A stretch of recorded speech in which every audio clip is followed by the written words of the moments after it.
ਦੁਨੀਆ ਦਾ ਸਭ ਤੋਂ ਵੱਡਾ ਕਮਰਸ਼ੀਅਲ ਪਲੇਨ ਵੀ ਇਸ ਜੰਗ ਦੇ ਵਿੱਚ ਉਹਦਾ ਬਹੁਤ ਵੱਡਾ ਨੁਕਸਾਨ ਹੋਇਆ ਹੈਗਾ ਆ।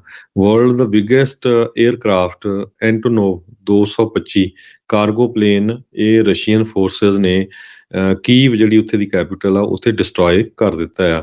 ਤੇ ਕਹਿੰਦੇ ਪਈ ਇਸ ਏਅਰਕ੍ਰਾਫਟ ਜਿਸ ਦਾ ਨਾਂ ਮਰੀਆ ਕਰਕੇ ਦੱਸਿਆ ਜਾ ਰਿਹਾ ਆ, ਇਹਨੂੰ ਰੀਸਟੋਰ ਕਰਨ ਦੇ ਲਈ ਦੁਬਾਰਾ ਕਿ ਉਸੇ ਪੋਜੀਸ਼ਨ 'ਚ ਲਿਆਉਣ ਲਈ $3 ਬਿਲੀਅਨ ਲੱਗਣਗੇ। ਤੇ ਕਹਿੰਦੇ ਪਈ 4 ਤੋਂ 5 ਸਾਲ ਇਸ ਨੂੰ ਫਿਕਸ ਕਰਨ ਦੇ ਵਿੱਚ ਲੱਗ ਸਕਦੇ ਹੈਗੇ ਆ। ਸਭ ਤੋਂ ਪਹਿਲਾਂ 6 ਇੰਜਣਾਂ ਵਾਲਾ ਏਅਰਕ੍ਰਾਫਟ 84 ਮੀਟਰ ਲੰਮਾ ਤੇ ਇਹਦੇ ਜਿਹੜੇ ਵਿੰਗ ਸਪੈਨ ਆ ਉਹ 88 ਮੀਟਰ ਹੈਗੇ ਆ। ਦਸੰਬਰ 1988 ਦੇ ਵਿੱਚ ਇਹ ਉੜਿਆ ਸੀਗਾ। ਦੁਨੀਆ ਦੇ ਰੈਕਡ ਦੇ ਮੁਤਾਬਕ ਸਭ ਤੋਂ ਵੱਡਾ ਕਮਰਸ਼ੀਅਲ ਪਲੇਨ ਹੈਗਾ ਹੈ। ਜੀ ਜੀ ਹਰਜੋਤ ਸਿੰਘ ਜੀ, ਭਾਰਤ ਦੇ ਗਵਾਂਢੀ ਮੁਲਕ ਪਾਕਿਸਤਾਨ ਦਾ ਜਿਹੜਾ ਪ੍ਰਧਾਨ ਮੰਤਰੀ ਹੈ ਇਮਰਾਨ ਖਾਨ ਲੜਾਈ ਤੋਂ ਕੁਛ ਚਿਰ ਪਹਿਲਾਂ ਹੀ ਜਾਂ ਆਈ ਥਿੰਕ ਉਹਨਾਂ ਦਿਨਾਂ ਦੇ ਵਿੱਚ ਹੀ ਉੱਥੇ ਰੂਸ ਦੇ ਵਿੱਚ ਜਿਹੜਾ ਉਹ ਜਾ ਕੇ ਆਇਆ ਸੀਗਾ ਜਦੋਂ ਯੂਕਰੇਨ ਦੇ ਉੱਤੇ ਜਿਹੜਾ ਹਮਲਾ ਹੋਇਆ। ਤੇ ਹੁਣ ਕਹਿੰਦੇ ਆ ਵੀ ਉਹਨਾਂ ਨੇ ਵੀ ਸਮਝੌਤਾ ਜਿਹੜਾ ਉਹ ਕੀਤਾ ਹੈਗਾ ਆ। ਹੁਣ ਪਤਾ ਨਹੀਂ ਉਹ ਸਮਝੌਤਾ ਉਹਦਾ ਕਿੰਨਾ ਕੁ ਜਿਹੜਾ ਉਹ ਸਿਰੇ ਜਿਹੜਾ ਉਹ ਲੱਗੂਗਾ ਵੀ ਕੀ ਜਿਹੜਾ ਉਸ ਚੀਜ਼ ਦੇ ਵਿੱਚ ਜਿਹੜਾ ਉਹ ਬਣਦਾ, ਕਿਉਂਕਿ ਕਾਫੀ ਰਿਸਟ੍ਰਿਕਸ਼ਨਸ ਜਿਹੜੀਆਂ ਆ ਉਹਨਾਂ ਸਾਰੀਆਂ ਚੀਜ਼ਾਂ ਦੇ ਪਾਸੋਂ ਜਿਹੜੀਆਂ ਉਹ ਆਪਾਂ ਨੂੰ ਦੇਖਣ ਨੂੰ ਜਿਹੜੀਆਂ ਉਹ ਮਿਲ ਰਹੀਆਂ ਹੈਗੀਆਂ। ਸੋ ਕਾਫੀ ਕੁਛ ਪਲ ਦਰ ਪਲ ਜਿਹੜਾ ਇੱਥੇ ਕਈ ਚੀਜ਼ਾਂ ਜਿਹੜੀਆਂ ਆ ਉਹ ਮਿਲੀਆਂ ਹੈਗੀਆਂ ਆ। ਸੋ ਹੁਣ ਦੇਖੋ ਕੀ ਬਣਦਾ ਆ।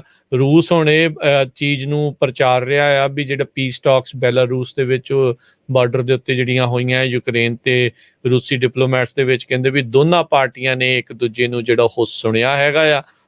ਹੁਣ ਦੇਖੋ ਅੱਗੇ ਜਿਹੜਾ ਉਹ ਕੀ ਬਣਦਾ ਆ। ਬਹੁਤ ਸਾਰੇ ਫਰੰਟਸ ਦੇ ਉੱਤੇ ਯੂਕਰੇਨ ਦੇ ਵਿੱਚ ਇਸ ਟਾਈਮ ਲੜਾਈ ਜਿਹੜੀ ਆ ਉਹ ਚੱਲੀ ਹੈਗੀ ਆ।